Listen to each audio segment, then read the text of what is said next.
And another one, and another one. Oh, hey, sorry about that. Yeah, probably wasn't the best song to be humming to.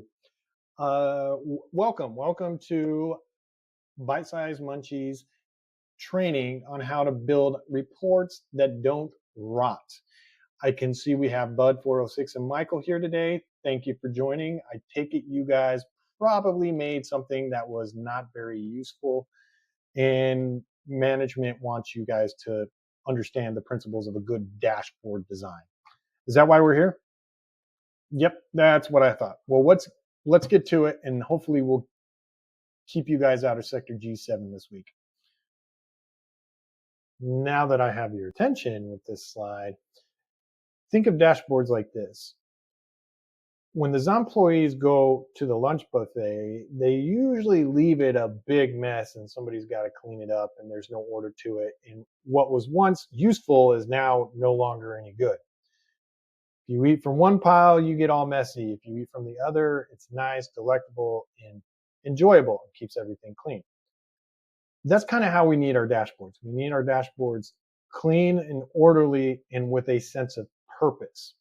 And that's where we're going to talk about today with the framework Z.O.M.B.I.E, and that is 6 principles to use to improve your dashboards designs for stakeholders. This brings us to the first principle in our Z.O.M.B.I.E framework for dashboard principles.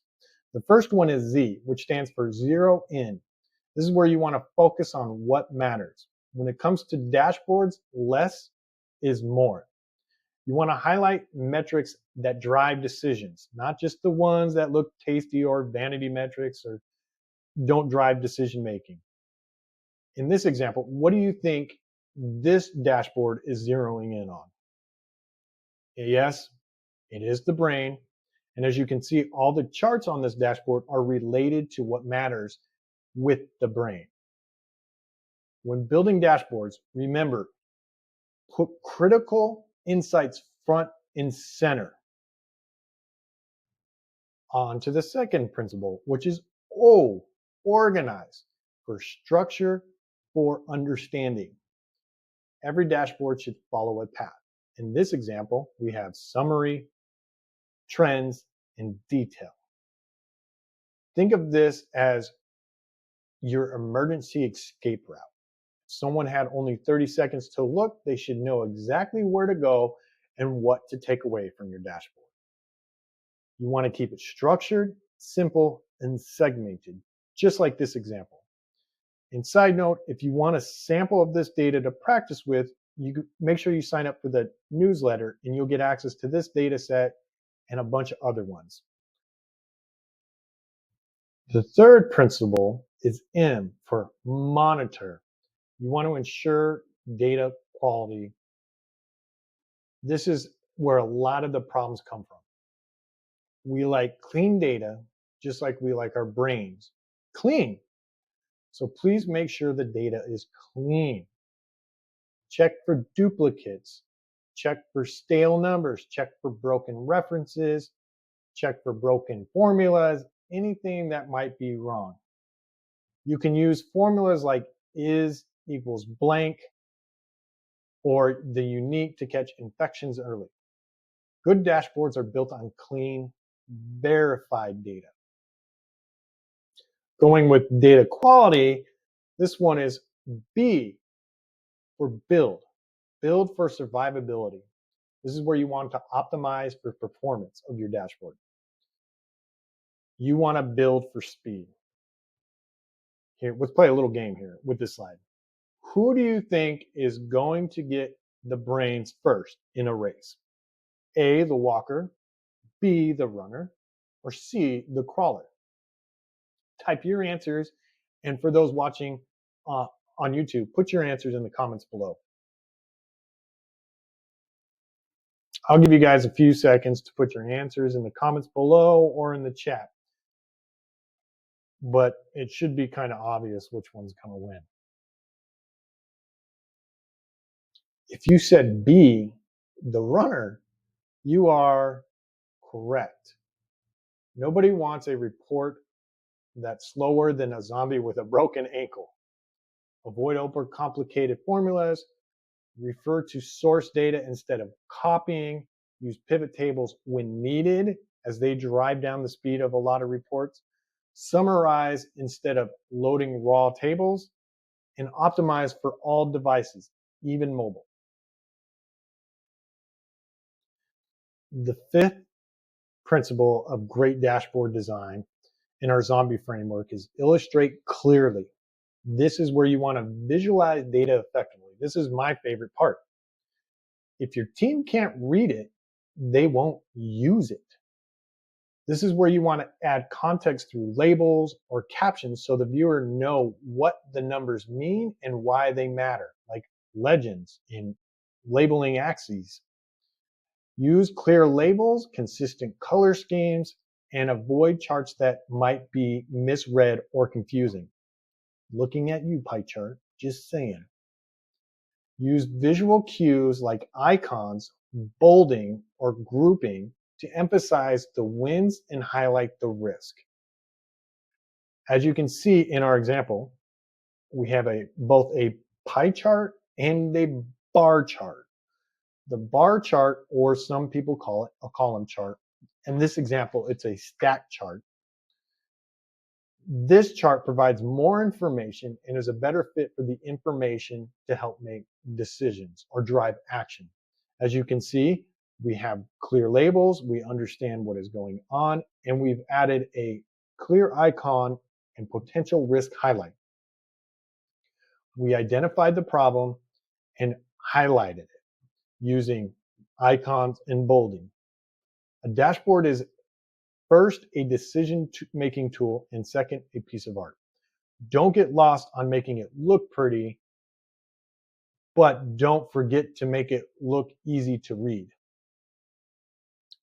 This brings us on to our last principle in our Z.O.M.B.I.E framework for dashboard design principles. It is E, establish a safe zone. This is where you maintain, keyword, I want to emphasize maintain, and automate the dashboard. Maintenance matters for dashboards. You want to set up auto refresh for the dashboard. You want to create version control and backups. Yes, you need to create a backup for your dashboards because people are going to try to break them. You want to build alerts that trigger when something goes wrong, whether it be down the line in the data pipeline, or somebody breaks something, or data didn't refresh correctly. You need to be aware so you can go fix those dashboards and make them useful. Dashboards are a living tool. We want to keep them fresh. Now that we've gone over all 6 of the Z.O.M.B.I.E framework dashboard principle designs, let's bring them all together. First, we have zero in on critical metrics. Then we have organized data for quick access. Then we want to monitor for infections. Then we want to build for survivability. Next is illustrate insights clearly. And lastly, establish a safe zone. Those are a lot of principles to make your dashboards zombie proof. When reviewing your future and current reports, try to ensure you follow these principles to make your reports zombie proof. Great job, employees. You have made it almost to the end. We're not quite done yet, but you have been refreshed and taught the Z.O.M.B.I.E framework for dashboard principle designs that drive business actions. By following these principles, you can ensure everyone at Bite Size Munchies has a clear and consistent understanding of our data. Remember, at Bite Size Munchies, all minds taste alike. Now, let's go into some questions. First question is up from 406. And she's asking, what's the first thing I should do when asked to create a new dashboard for Bite Size Munchies? The first thing you should do is talk to the people who will be using the dashboard. Understand what information they need and what decisions they need to make. That's what I would do first. In fact, that's what everybody should do first when they have a dashboard project. Next question is from Bud. Oh, good old Bud. Love seeing you in these meetings here. Bud is saying, you mentioned keeping dashboards uncluttered. How do I know when I have too much information on one screen? Now I see probably why you're here. Uh, if it's hard to quickly understand the main point, or if there are too many different charts competing for your attention, it is likely it's clustered. Focus on the most critical metrics, and that should get you in a good direction of how much you should have on there. The next question is from Michael. If I see something on a dashboard that looks wrong or doesn't make sense, what should I do? That is a phenomenal question. I'm glad you asked. Don't ignore it. Bring it to the attention of your supervisor or the data team so they can investigate and ensure the accuracy of our information. Remember, we want accurate data. Now, if there are any more questions, please put them in the comments below and I'll get to them as soon as I can. Since there are no more questions, employees, there you have it. You have been refreshed. Your dashboards are now going to be faster, cleaner, and less likely to be confusing. But before you shuffle off back to your spreadsheets, there's more to learn. If you need help to build the data dictionary that should go with every dashboard, watch this video. Or if you need help to help clean up messy data in your spreadsheets, watch this video.